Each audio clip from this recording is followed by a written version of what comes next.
আপনাদের মেয়ে আমার পছন্দ হয়েছে, কিন্তু শর্ত হচ্ছে বিয়ের সময় আমাকে একটা আনোয়ার 5 দিতে হবে, তবেই এই বিয়েতে আমি রাজি। ভেবে দেখেন। বাবা, এই আনোয়ার 5-এর তো অনেক টাকা দাম।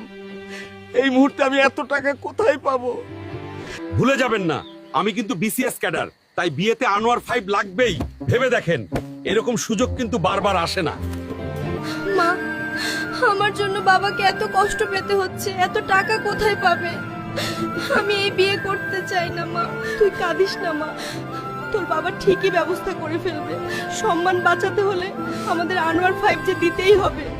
স্যার, আমি আমার মেয়েটারে বিয়ে দিতেছি, অনেকগুলো টাকার প্রয়োজন। তার জন্য আপনাদের ব্যাংক থেকে 7 লাখ টাকা ঋণ নিতে চাই। তার জন্য আপনাকে বাড়ির দলিল ব্যাংকের কাছে জামানত রাখতে হবে। এই নিন স্যার। দলিল কেন? মেয়ের সুখের জন্য কলিজাটাও দিয়ে দিতে পারি। এই নাও জামাই বাবাজি, তোমার আনোয়ার 5। এইবার তো খুশি? হ্যাঁ শ্বশুর মশাই, বাইকের কালারটা কিন্তু জোস। কি হলো গনি মিয়া?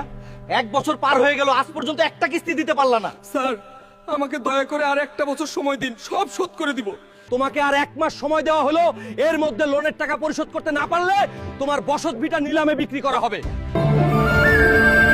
ওগো, লোন শোধ করতে না পারলে তো আমাদের বাড়িটা দখল করে নিবে।